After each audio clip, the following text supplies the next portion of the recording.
शरद पवार यांनी लेक सुप्रिया सुळे यांच्यासाठी बारामतीत सभांचा धडाका लावला होता।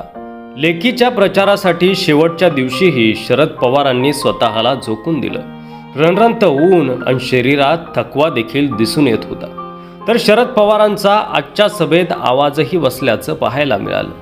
अशातच आता शरद पवार यांची प्रकृती अस्वस्थ असल्याची माहिती समोर आली आहे। त्यामुळे शरद पवारांनी उद्याचे सर्व कार्यक्रम रद्द देखील केले आहेत। उद्या शरद पवारांचा मुक्काम गोविंदबागेतच असणार आहे। प्रचाराच्या ताणामुळे त्यांची प्रकृती बिघडली असून खबरदारीसाठी त्यांना विश्रांतीचा सल्ला देण्यात आला आहे। दरम्यान बारामतीच्या सांगता सभेतही त्यांचा कंठ दाटून आलेला आणि आवाज बसलेला आपण बघितलं। तब्येत अस्वस्थ झाल्यामुळे शरद पवारांचे कार्यक्रम रद्द करण्यात आल्याची माहिती पक्षाच्या वतीनं देण्यात आली आहे। शरद पवारांनी महाविकास आघाडीच्या वतीनं अकलूज येथे आयोजित जाहीर सभेत उपस्थितांना मार्गदर्शन केलं। तर आज सकाळी शरद पवार यांनी सर्वप्रथम भोर येथील RR हायस्कूलच्या मैदानावर सभा घेतली।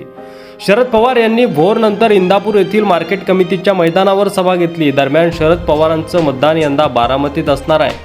लेक सुप्रिया सुळेंसाठी पवारांनी मतदान बारामतीत करण्याची प्रक्रिया पूर्ण केली आहे। माळेगावात शरद पवार यावेळी मतदान करणार आहेत। तर मतदानाच्या दिवशी शरद पवार गोविंदबागेत थांबणार असल्याची माहिती समोर आली आहे। दरम्यान बारामतीसाठी 7 मे रोजी मतदान होणार असून आज रविवारी या लोकसभेतील प्रचाराची तोफ थंडावली। या निमित्तानं पवार काका पुतण्याची प्रतिष्ठा पणाला लागली। त्यामुळं बारामतीत छुपा प्रचार होतोय का हे पाहणं देखील महत्त्वाचं असणार आहे। त्यामुळं आता यंदाच्या निवडणुकीत कोण बाजी मारणार याकडे सगळ्यांचं लक्ष लागलेलं असताना पवारांची प्रकृती खालावल्यामुळं महाराष्ट्रामध्ये चिंतेचं वातावरण आहे। देव त्यांना दीर्घायुष्य देवो हीच ईश्वरचरणी प्रार्थना।